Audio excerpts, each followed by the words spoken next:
Alrighty.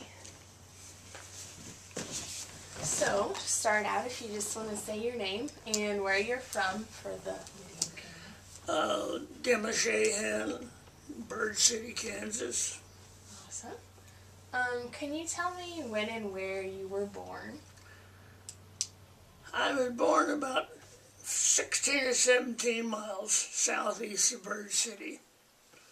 And I've lived all my life within a 15, 16 mile area of Bird City, exception of the 4 years I was in the service. Awesome. And what year were you born? 9/18/18. 1818? You sure? Which this September will make me 92. Okay, awesome.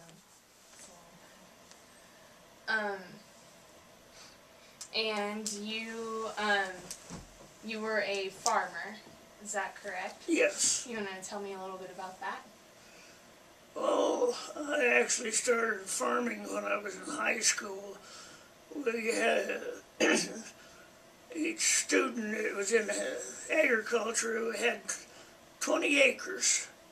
And Dad gave me 20 acres, and I planted corn and oats on it, just like he did on the other ground. But that was back in the 30s when I started that, and I farmed up until 1985.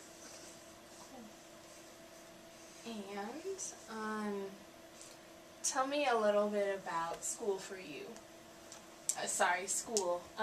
Your education. I just went through high school. That's as far as I went. Okay. And I know when we talked before, we had talked about, like, you went to a country school up until 8th grade? I went to country school until I was 8th grader. Okay. And what was the name of that school? Well, there was two of them. Okay. When I was always lived down on the creek, that was Maple Grove, and I finished up at Glendale. Okay. In Cheyenne County, and Maple Grove was in Sherman County. Okay, cool. And then you went to high school here in Bird City? Yes. Okay, cool. And you graduated in? 39. 39, okay, very cool. So you've lived in Bird City your whole life, and how over the years I'm sure it's changed a lot. What are some of the biggest changes that you notice? Well, actually, everything has changed. But when I was in high school in the 30s, there was 3 grocery stores in Bird City. There was about 700 and some people lived here. And now I think there's a little over 400. So that and the farming, when I started farming, we used horses up until, well, we were still using horses when I went into the service in 42. So went from horses to air-conditioned cabs. Definitely an improvement. Very much an improvement. Yeah. Okay, and you mentioned the service was the only 4 years that you were not in Cheyenne County. That's right. Tell me a little bit about that. About the service? Yeah. Well, I went in, I left here in December of 41, but they were taking National Guards in out at Fort Logan, and I didn't go into service until January the 10th of 42. Okay. And then just a minute, I'll give you a book and show you something. Okay.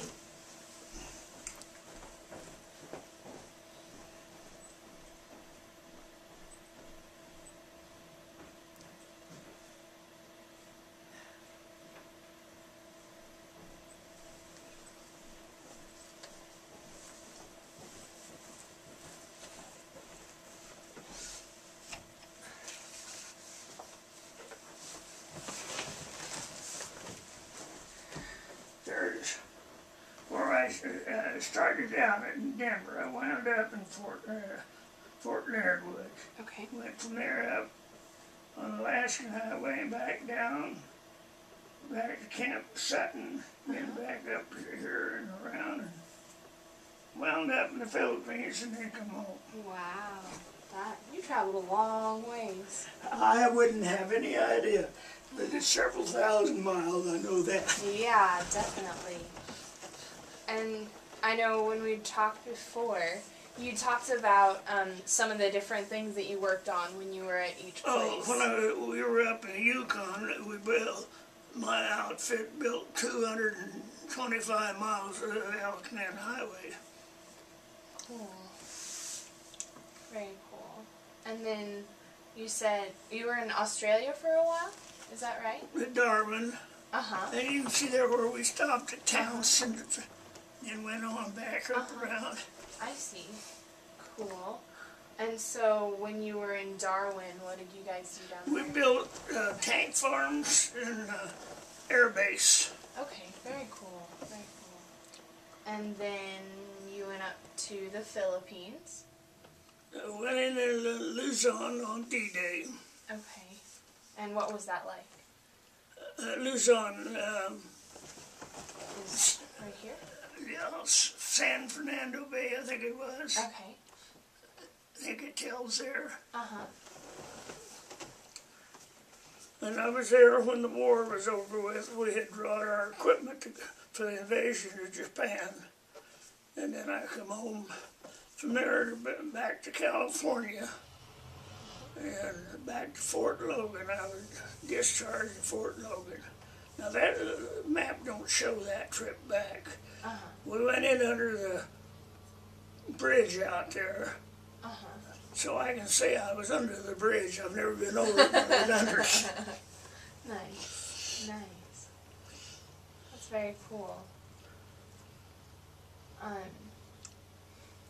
Is there any memories that like particularly stand out about like your time in the service and in the war? Oh, I don't know if there's anything. At the time being, we were doing what we were supposed to do, was in the Army, building stuff. And I was on the combat front part of it some of the time, but most of the time we were back in the back. We got bombed a lot of times in the islands, but we just built, we were a heavy construction. Well, on the Alaskan Highway, we were an engineer battalion, a regiment, whichever you want to call it. And then we come back to the States, and then then went to Australia, and we was reorganized, and I went to headquarters company. I wasn't E company, and but we was considered heavy equipment engineers then, and 340th was disbanded for a while, and later on it was brought back according to the books. That's cool. Very cool. Along the lines of like the war and big events in history, what do you remember about like the Dust Bowl and things like that? Oh, I remember that quite well, because the first year I was in high school, I started in the fall of '34, and I rode with the neighbors, and they had bought a brand new Chevy, and the dust come up that afternoon, but Gerald figured he could make it home.